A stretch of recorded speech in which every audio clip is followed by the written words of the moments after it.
Saudara, rakyat menuntut keadilan dan kesejahteraan. Namun ruang demokrasi melalui penyampaian pendapat yang seharusnya damai malah berujung pada aksi ricuh. Untuk membahas hal ini kita sudah terhubung dengan Profesor Mahfud MD, Menko Polhukam periode 2019-2024. Selamat malam Prof. Mahfud. Selamat malam, Radi Saputro. Baik, terima kasih Prof sudah meluangkan waktunya buat kami. Prof, saya tanya, pemerintah ini seharusnya memastikan hak konstitusional masyarakat untuk menyampaikan pendapat tetap terlindungi tanpa ada tindakan represif. Bagaimana sih Prof?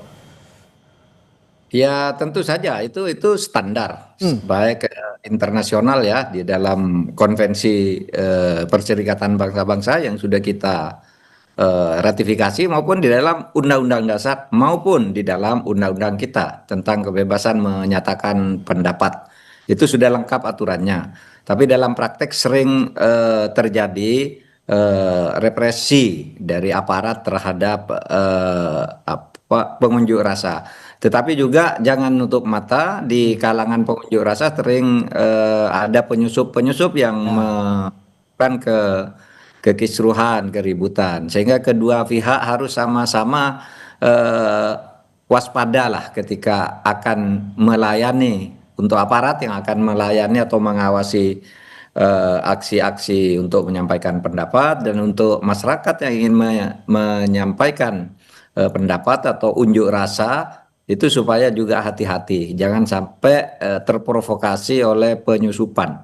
Oke. Itu aja sebenarnya. Baik, Prof, tapi begini, pada saat Anda menjabat sebagai Menko Polhukam sebenarnya juga kan pada saat unjuk rasa yang berakhir dengan kericuhan itu juga selalu ada penyusup-penyusup seperti itu. Yang ingin saya tanyakan sebenarnya apa faktor utama yang menyebabkan penyusup-penyusup itu tetap ada dalam beberapa momen unjuk rasa di Indonesia termasuk di ibu kota yang kemarin terjadi besar-besaran, Prof? Iya karena memang ada kepentingan-kepentingan orang-orang atau kelompok tertentu yang ingin mengacau dan mengambil keuntungan. Tetapi pada umumnya munculnya penyusup ini tidak banyak sih kalau orang hati-hati. Sehingga misalnya kemarin yang rame 2 hari 3 hari terakhir ini kan sebenarnya gerakan itu organik. Saya tidak percaya bahwa itu ada dipengaruhi secara dominan oleh penyusup atau ditunggangi oleh dikendalikan orang luar.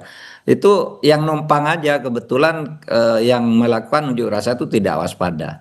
Karena dimanapun dan dalam skala apapun setiap ada unjuk rasa seperti itu penyusupnya pasti ada. Bisa juga bentuknya operasi intelijen, bisa juga bentuknya memang orang punya kepentingan tertentu agar terjadi sesuatu dan sebagainya dan sebagainya. Itu selalu saja ada. Oke, nah saya ini tanya juga dalam hal ini pemerintah lebih spesifik lagi sebenarnya Menko Polhukam ya sekarang namanya Menko Polhukam bukan lagi Menko Polhukam untuk mencegah ataupun seperti adanya infiltrasi, provokator atau kegagalan aparat keamanan. Bagaimana ini bisa diorkestrasi oleh seorang Menko Polhukam sehingga penanganan demonstrasi ini tidak meruntuhkan kepercayaan publik terhadap aparat keamanan? Ya kalau tanya bagaimana melakukan orkestrasi tentu saja Pak Menko Polhukam yang sudah punya rencana dan cara-cara sendiri. Kalau waktu saya dulu biasanya 2 hari atau 3 hari sebelumnya bahkan seminggu sebelumnya kita sering rapat di waktu itu di kantor Subden, kantor Panglima TNI di dekat istana itu. Kita rapat Menteri, Kapolri, semua menteri terkait jika ada demo. Lalu sehari sebelumnya biasanya kita sudah tahu tuh ini kekuatannya ada sekian orang dari kelompok ini sekian orang, titik kumpulnya di sana, korlapnya ini biasanya udah diketahui semua sehingga kita bisa kekuatan pengamanan kita dikonsentrasikan di mana misalnya di DPR atau di mana. Kita juga memberitahu masyarakat jangan mengambil risiko masuk ke kelompok itu kalau dia bukan bagian dari pengunjuk rasa atau punya kepentingan yang sama dengan pengunjuk rasa dan tidak dikenali sebagai lawan dari pengunjuk rasa. Karena kalau diteriak wah ini lawan gitu, ini nyusup gitu, wah dia bisa dihajar rame seperti dulu ada aktivis yang sampai ditelanjangi, dihajar habis-habisan itu kan Ya. kita sudah beritahu bahwa beritahu ke masyarakat waktu itu bahwa konsentrasi kekuatan massa akan ada di sana. Oleh sebab itu hati-hati, semua harus tertib gitu. Nah, Oke. maka terjadilah hal seperti itu. Hmm. Saya ingin beranjak kepada konteks penyampaian pendapat dalam ruang demokrasi. Saya ingin Ya. minta pendapat terhadap Prof. Mahfud. Perbedaan mendasar antara demokrasi yang sehat dengan penyampaian pendapat damai versus demokrasi yang berlebihan, yang berujung pada anarki. Bagaimana Indonesia bisa menghindari yang terakhir saya sebutkan tadi? Menghindari terakhir, pertama pihak yang akan menerima aspirasi, taruhlah dalam ini pemerintah juga harus terbuka untuk menerima itu dan akan betul-betul memfollow up, mendengar dan mengolah. Nah, yang kemarin maaf saya katakan, alhamdulillah sekarang udah diatasi oleh Pak Presiden. Yang kemarin itu kan akumulasi karena setiap aspirasi itu sering diremehkan. Sudah ada beritahu ini tindak lanjutnya ndak ada sehingga lalu berakumulasi masyarakat lalu berteriak bikin caranya sendiri. Lalu terjadilah tragedi yang sangat memilukan memakan korban nyawa banyak orang. Kalau 4 meninggal itu kan sudah sangat banyak. Satu aja tidak boleh ada yang meninggal di dalam sebuah unjuk rasa. Oke. Begitu. Lalu dengan adanya sikap pemerintah melalui Presiden Prabowo Subianto hari ini, Prof. Mahfud melihatnya bagaimana? Karena tuntutan-tuntutan yang tereskalasi menjadi sebuah demo yang masif, unjuk rasa yang masif kemarin itu kan sudah juga sebagian dikatakan oleh Presiden hari ini akan dieliminasi, seperti misalnya tunjangan DPR yang terlalu fantastis begitu ya akan dieliminir, kunjungan kerja ke luar negeri akan juga dieliminir, akan juga dibatasi, lalu juga pencopotan atau penonaktifan anggota-anggota DPR yang dinilai terlalu arogan juga sudah dipenuhi.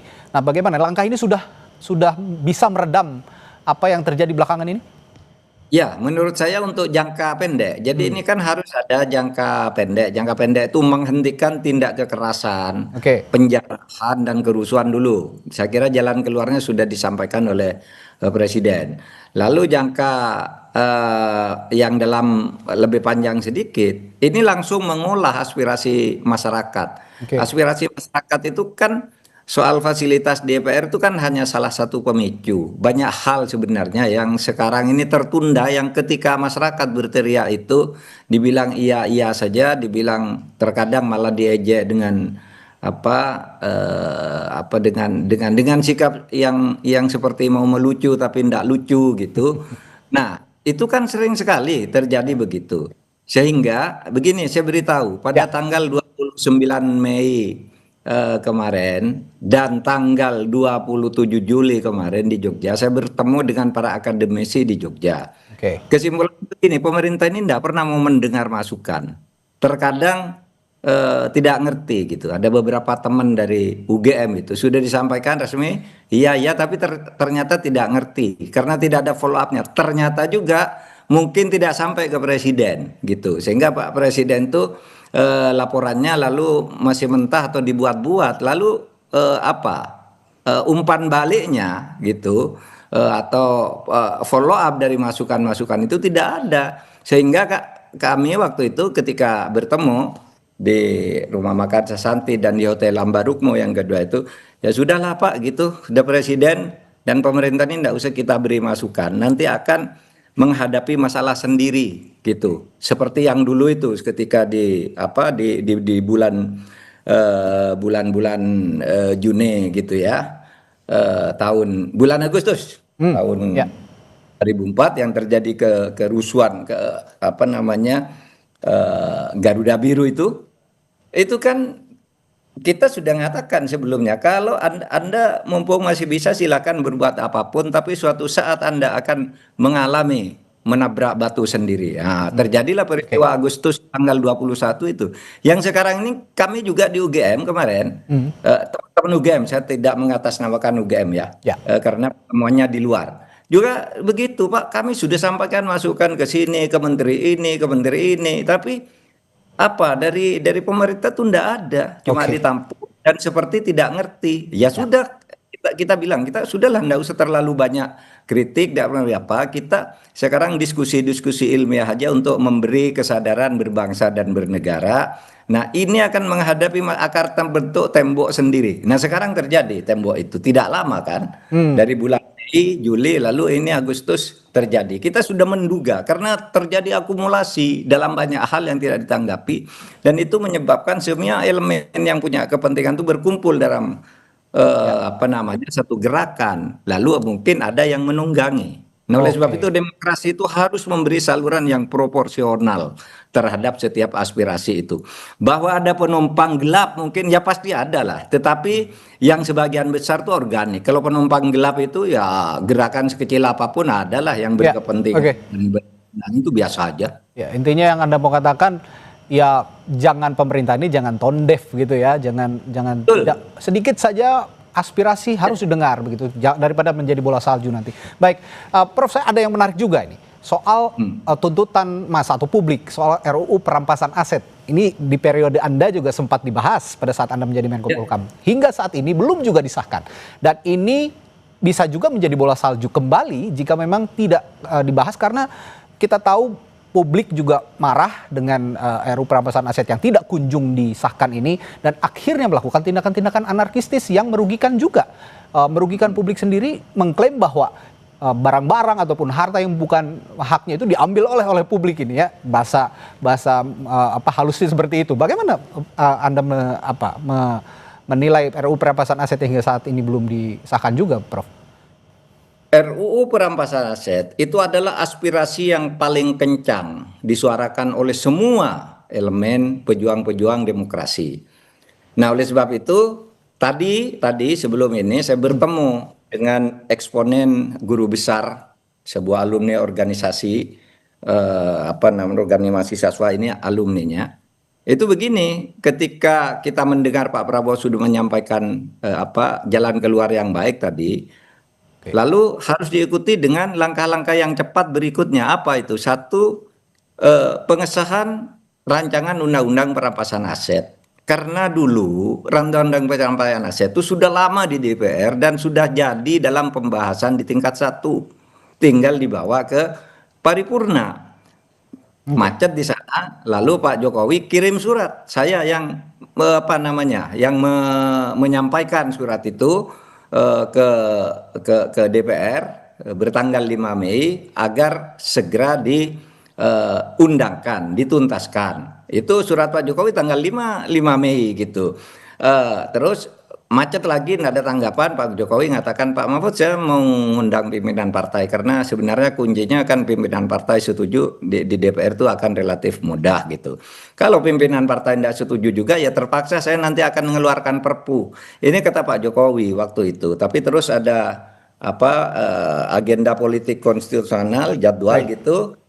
Lalu itu tertunda sampai akhirnya saya pergi dari sana sampai saya mengundur itu belum selesai. Tapi Pak sekarang Pak Prabowo kan bisa melanjutkan itu. Kalau enggak, buat ya Perpu Pak Prabowo tuh sangat kuat sekarang. Kalau ada apapun diselesaikan dengan cepat, apalagi cuma kayak gini. Buat aja pasti bulan berikutnya sudah disetujui oleh DPR. Mudah-mudahan, amin. Nah, dari diskusi kita malam hari ini intinya sekecil apapun aspirasi harus diserap gitu ya, jangan tone deaf, dan ruang-ruang demokrasi sekecil apapun ruangnya di iklim demokrasi, saya percaya bahwa Indonesia masih memiliki ruang diskusi yang luas sehingga aspirasi-aspirasi publik bisa ditampung dan bisa diwujudkan oleh pemerintah. Terima kasih Prof Mahfud sudah berdiskusi di Sapa Indonesia malam hari ini. Sehat selalu, sampai jumpa lagi. Assalamualaikum.